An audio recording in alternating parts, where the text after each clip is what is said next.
Olá pessoal, tudo na paz? Sejam mais uma vez muito bem-vindos a mais uma aula de mídia e recepção, né? Custou, mas chegou. Aqui estou eu gravando os dois últimos vídeos referentes às aulas 7 e 9 desse semestre, certo? Espero que vocês tenham curtido as verdadeiras aulas que foram as nossas visitas, né, dos colegas, amigos Henrique Barum, Estevão Garcia e Mariana Dias. Espero que tenham curtido para valer, e pelo número de acessos eu vi que a turma se interessou pelo material. Então vamos lá, sem mais delongas, vamos aos dois vídeos, né? Estou gravando aqui o primeiro, né, que faltaram, né, deste semestre. Hoje mesmo eu estou enviando um e-mail para vocês com os links dos vídeos e também com todas as explicações referentes à avaliação da disciplina, certo? Muito bem, qual era o tema, qual era o assunto referente à aula 7? Nessa aula aí, se vocês procurarem lá no plano de ensino da disciplina, vocês vão ver que nós vamos falar hoje sobre a visão latino-americana e, obviamente, a consequente contribuição, né, dos pensadores latino-americanos com relação aos estudos de recepção. Qual era o cenário que a gente tinha aí, pessoal?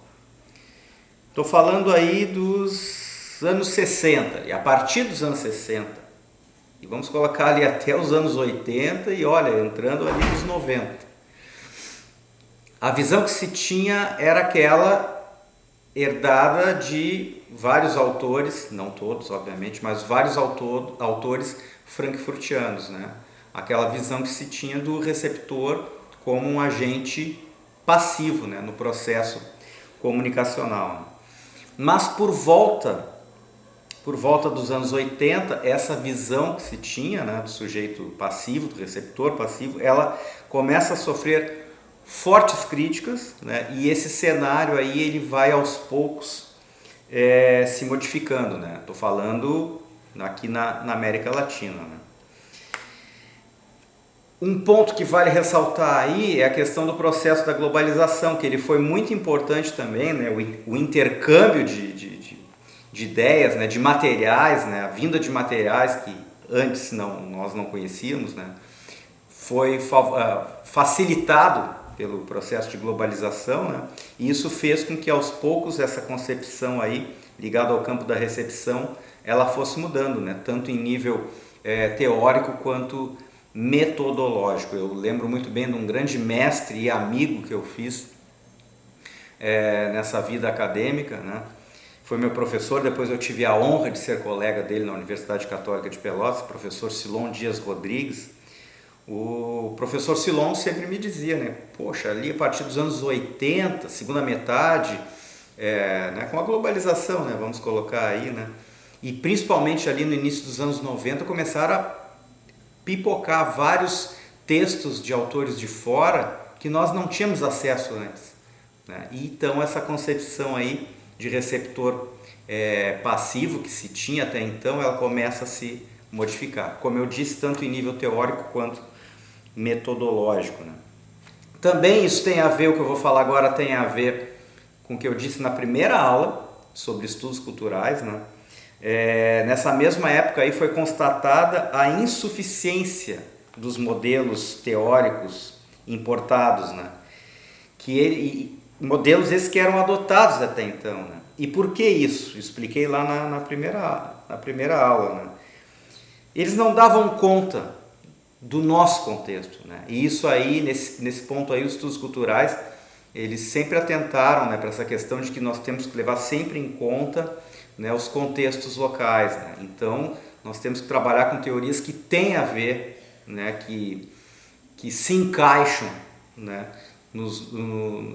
em determinados contextos, né, em contextos específicos, né? Então, vejam, era difícil trabalhar com alguns autores, né, que tinham uma visão lá da Europa ou da América do Norte, né, quando nós passamos por uma situação completamente diferente, né, anos 70, início dos anos 80, vários países da América Latina passaram por regimes ditatoriais, né? E aí depois todo o processo de redemocratização. Então é um universo completamente diferente, são visões de mundo, são formas de pensar completamente distintas, né? Então as pessoas constataram, né?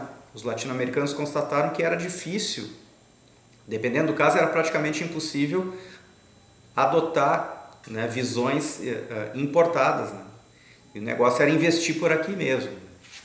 Essa é uma das questões, como eu disse, um dos pontos fortes dos estudos culturais, né, dos quais eles não abrem mão. Então, pela primeira vez, começa a se pensar diferente, né? Então, a partir daí a recepção ganharia uma importância, né, a partir de autores como Jesus Martim Barbeiro, Guilherme Orozco Gomes, e inclusive outros como Canclini, Nestor Garcia Canclini e o brasileiro Renato Ortiz, que se não trabalharam diretamente com os estudos de recepção, eles, mesmo não tendo trabalhado diretamente com a parte da recepção, eles contribuíram sobremaneira, né, nessa linha aí dos estudos de recepção. Então, a partir do desenvolvimento desses estudos, a gente pode destacar algumas correntes que ajudaram, tá? Que ajudaram a aprofundar os estudos a respeito das experiências dos sujeitos com os meios, né? E eu me baseio aí nas correntes que foram trabalhadas pelas professoras Nilda Jacques e a minha eterna orientadora no doutorado e para a vida, né? Ana Carolina Skosteg, né? Me baseio nas correntes que elas apresentaram no livro Comunicação e Recepção, da Hacker Editores, que está no plano de ensino, na bibliografia, plano de ensino da disciplina, tanto de estudos culturais quanto de mídia e recepção. A primeira corrente teórica dos estudos de recepção se chama consumo cultural e foi criada pelo argentino radicado no México desde os anos 70, Nestor Garcia Canclini. Querem conhecer um pouco da obra dele? Vocês podem ir lá nos clássicos lá. Consumidores e Cidadãos, a Globalização Imaginada. Vou ficar aí só no final dos anos 90 e início dos anos 2000. Dê uma conferida. Esse cara, esse autor, esse pensador é um dos grandes nomes, né, do pensamento comunicacional em nível mundial, Nestor Garcia Canclini. E o Canclini, ele criou aquilo que foi chamado de teoria sociocultural do consumo. Essa teoria ela supera aquela visão, e quando eu estou em sala de aula, isso é fantástico, assim, eu pergunto: vocês acham que a gente consome de forma irracional? Né? Muitas vezes os colegas, os alunos dizem sim, eu consumo, quando eu vejo eu comprei. A gente vai ver que esse ato de consumir por impulso ele não é tão irracional quanto a gente pensa. Então essa teoria sociocultural do consumo ela supera, ou pelo menos tenta superar aquela ideia de que o consumo é algo irracional, que é algo movido pelo desejo. E aí, a partir disso, ele cria 6 teorias. Primeiro, a racionalidade econômica. É aquela que compreende as estratégias de mercado através da racionalidade dos produtores, em confronto com a racionalidade dos consumidores. É o velho papo, é o lugar de reprodução da força de trabalho e da expansão do capital. Tá? É uma noção mais geral. Essa e a segunda teoria que ele cria em torno do consumo podem ser consideradas noções mais gerais, tá, do consumo, né? Então é isso, né? Essa racionalidade econômica nada mais é do que a reprodução da força de trabalho e da expansão do capital. Eu faço a minha parte aqui, a minha parte é essa, eu enquanto produtor, enquanto empresário, né? E o consumidor ele age de acordo com um determinado trajeto. Assim. A segunda é a racionalidade sociopolítica interativa, né? Nessa aí o consumo é visto pelo consumidor tá? Como consequência das suas demandas, ou seja, ele consome aquilo que ele necessita, né? E o consumo é visto pelo produtor, né, como a busca, né, como algo que visa a busca do lucro e a concretização do seu empreendimento. Mais uma vez, cada um no seu quadrado, cada um procurando atingir os seus objetivos. Eu, produtor, empresário, eu procuro atingir o lucro, né, que é o meu objetivo final, e eu, consumidor, eu vou atrás daquilo que eu necessito, né? Consumo a partir das minhas demandas. Uma terceira seria a racionalidade estética e simbólica, né? Nessa aí o consumo serve, ela mostra que o consumo serve também para diferenciar as mais diversas classes sociais. Por exemplo, a aquisição de um carro, né? Dependendo do carro que tu tens, a tendência é de que ele mostre a classe econômica, digamos assim, a qual tu pertence, né? Se eu tenho um carro que vale 200, 300 mil reais, provavelmente eu faço parte de uma classe distinta daquela do sujeito que tem um carro popular, digamos assim. Então, a racionalidade estética e simbólica, ela serve para mostrar as diferenças entre as mais diversas classes, né? As diferenças entre as mais diversas classes a partir, obviamente, do consumo, né? Das mais distintas formas de consumo. A quarta é a racionalidade integrativa e comunicativa. Se na 3, racionalidade estética e simbólica, o consumo serve para diferenciar as classes, nessa aqui, racionalidade integrativa e comunicativa, o consumo age como um fator integrador das classes, ou seja, ele mostra elementos, né, que servem como fatores de integração entre as mais distintas pessoas, entre as mais distintas classes. Futebol, a televisão, a internet, a música.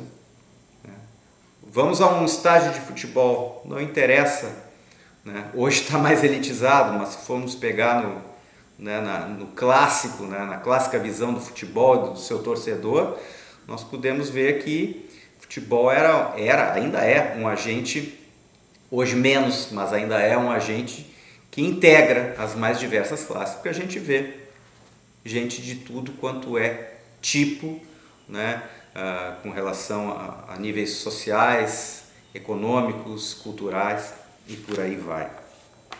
Uma quinta é a quinta teoria criada pelo Canclini sobre o consumo cultural, é a racionalidade do desejo. Aí ela tem tudo a ver com aquela visão irracional do consumo como fruto do desejo. É aquela noção clássica que muitas pessoas têm e que se mostrou, né, em diversos estudos já datada, né?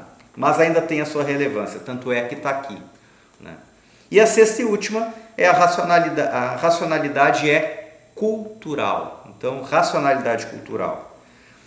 Nela, o ato de consumir tem a ver com a cultura, né? Com os costumes das pessoas e dos povos. Nós aqui no Rio Grande do Sul, pelo menos aqui em casa é assim, nós temos o hábito de tomar chimarrão, né? Que é uma questão cultural muito enraizada, né? Aqui no Rio Grande do Sul e em outros setores também. Vem do Uruguai, da Argentina, respinga lá em Santa Catarina, né? E por onde o povo dessas regiões se espraiar, né? Mundo afora. Então, muito do que a gente consome, né? A racionalidade cultural tem a ver com os nossos hábitos, com os nossos costumes, né? Os costumes de um determinado local, região e por aí vai, né? O hábito de comer carne vermelha, quem pode, né? Comer carne vermelha, o gaúcho come muito, né? Carne vermelha, diferente de outros povos. Vamos pegar os espanhóis, por exemplo, que comem muito frutos do mar, carne de porco. Então, vai mudando o ato de consumir, né? As preferências de consumo de acordo também com a questão cultural. Essa foi a contribuição do Canclini nesse sentido aí, e de imediato eu passo para a segunda contribuição, que diz respeito às frentes culturais. Quem nos traz essa contribuição é um mexicano chamado Jorge González. Jorge González. Ela tem influência do conceito de hegemonia do Gramsci, e aliás vocês vão ver nessa aqui e na próxima, na recepção ativa, muitas similaridades com a pedagogia crítica da mídia do Kellner, que nós vimos na aula sobre o Douglas Kellner.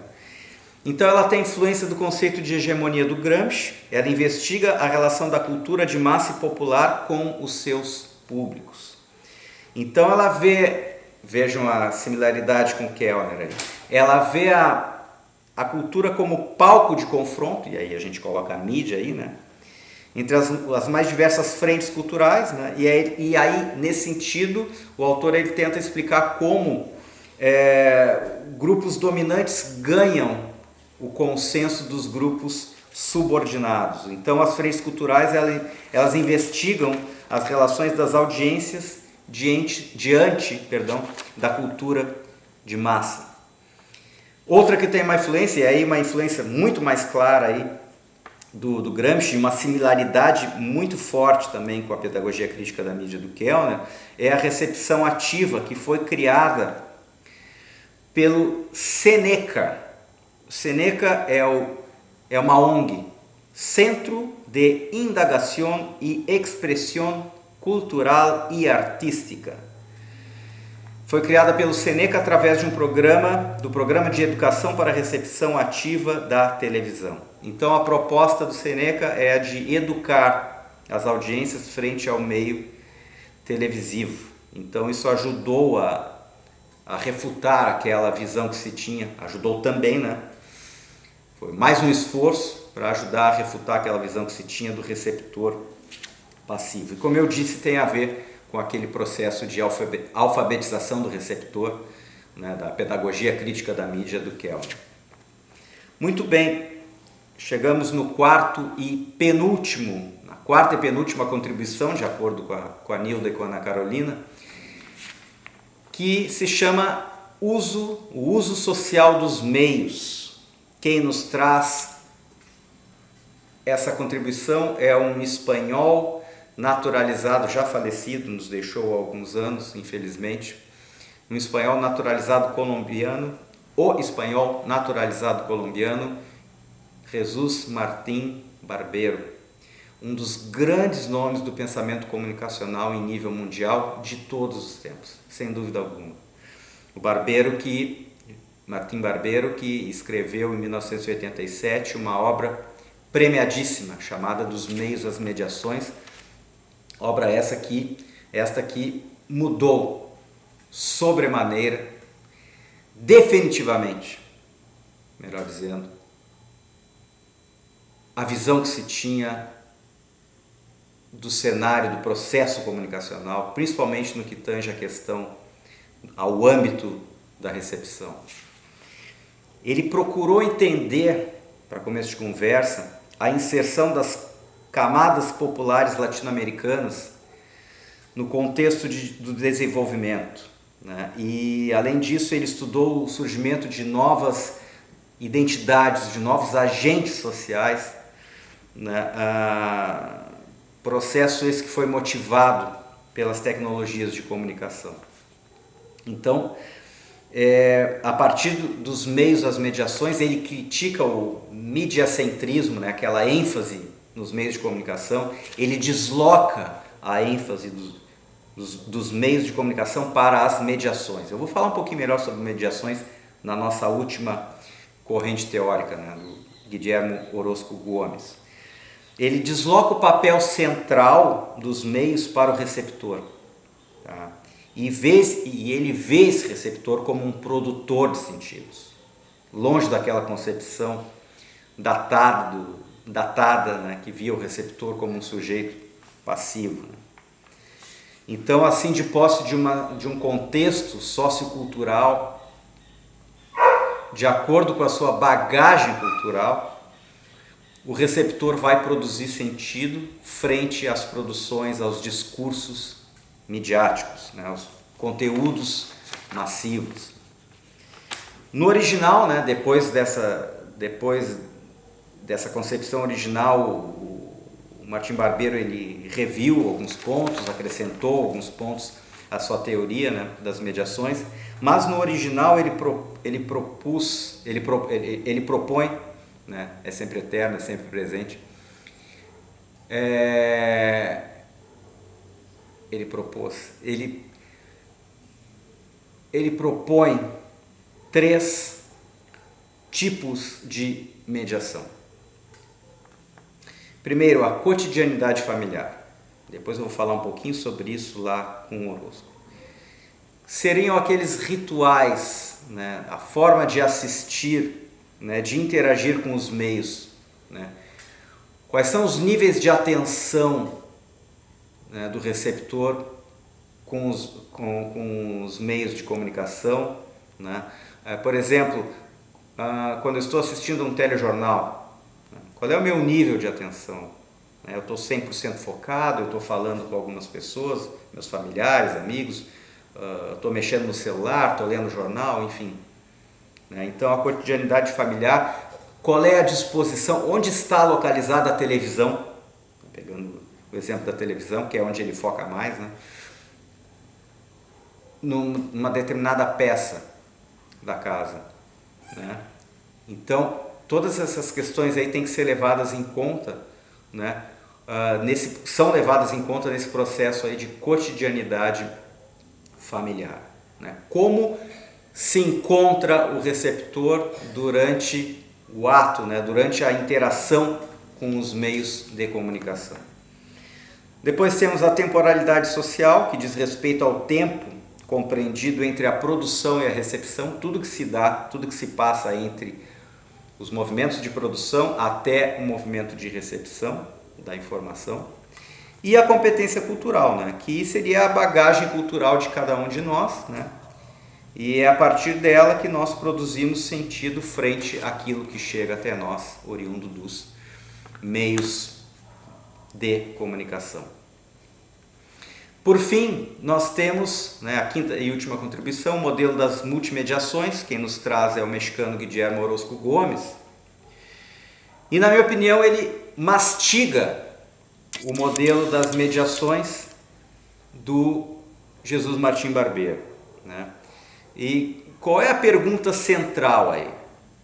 Como se realiza a interação entre televisão e audiência? Então esse modelo vê o receptor a recepção, como um processo que resulta da interação receptor, televisão e mediações. Temos a televisão, temos o receptor, e o que está no meio disso tudo aí? Quais são as mediações que estão envolvidas nesse processo aí? Nesse sentido, ele cria 6 teorias, 6 formas, 6 tipos de mediação. Primeiro, a mediação cognitiva, né, que são as informações, são os valores, as crenças, as emoções que fazem parte, né, que formam o contexto do receptor, e a partir disso ele interage, né, a partir desse cenário aí cognitivo ele interage com os discursos midiáticos, né? Então todas aquelas informações, aqueles valores, as crenças, as nossas experiências, tudo isso aí contribui, né, no momento em que nós receptores estamos interagindo com, no caso aqui do Orozco, com a televisão, né, mas serve para outros meios. A segunda é a mediação estrutural, né? Idade, sexo, religião, extrato socioeconômico, etnia, etc., né? São os elementos que compõem a identidade dos receptores e a partir deles, né, o receptor produz sentido, né? Então são bem, são mediações de base, essas duas primeiras que eu coloco para vocês, né? A cognitiva e a estrutural. Uma terceira seria a mediação situacional, que tem a ver com a cotidianidade familiar do Orozco, né? Ela investiga como a emissão televisiva encontra o receptor, né? Sozinho ou acompanhado, focado 100% ou não, etc, etc e etc. Depois temos as mediações institucionais, que também tem muito a ver com a cognitiva e estrutural, ou seja, são pontos mais de base assim do receptor, né? Institucionais, né? Tem a ver com instituições como a escola, a empresa, a igreja, partidos, família, né? As quais colaboram em maior ou menor grau, né, com o processo de produção de sentido dos receptores, né? Ou seja, essas instituições elas influenciam em maior ou menor grau a nossa forma de pensar e, obviamente, né, isso vai formando uma base, né, vai contribuindo para a nossa bagagem cultural e a partir disso nós vamos produzir sentido, né, com relação àquilo que chega, né, até nós, oriundo dos meios de comunicação. A quinta e penúltima, a mediação videotecnológica, né, ela tem a ver, ela refere-se às características específicas da televisão, né? Estou falando televisão, repito, porque o Orosco, a produção dele, é voltada para a televisão, mas como eu disse, isso pode ser aplicado em outros meios de comunicação. Então tem a ver com a programação, com os gêneros, com a publicidade, né? Tudo isso vai moldar, vai configurar um certo discurso, né? E isso tem a ver também com aquela questão do gênero, por exemplo, um gênero televisivo, né? O gênero informativo, né? Um telejornal, por exemplo. Quando a gente se depara com um telejornal, a gente sabe mais ou menos, a gente tem ideia, melhor dizendo, do tipo de discurso que nós vamos receber, né? Diferente de uma telenovela, né? De um programa humorístico, nós já temos uma noção daquele discurso que nós vamos receber. Então tudo isso aí vai configurar um certo discurso, né? E esse discurso, né, essa mediação videotecnológica, ela é confrontada com o receptor. E a última mediação, digamos que ela engloba boa parte de tudo que a gente viu até aqui, é a mediação cultural, né? Ela engloba, como eu disse, todas as mediações desenvolvidas, né, as quais acabam formando a bagagem cultural do receptor, né? E a partir desse lugar de fala, né, ele produz sentido frente aos discursos midiáticos. Então vejam, tudo isso aqui serve para reforçar muito do que a gente viu nas nossas aulas e também respinga, né, deságua lá nas visitas que nós recebemos dos 3 colegas amigos que eu citei no início desse vídeo. Certo, pessoal? Qualquer dúvida, estamos aí e até o próximo e último vídeo do semestre. Valeu!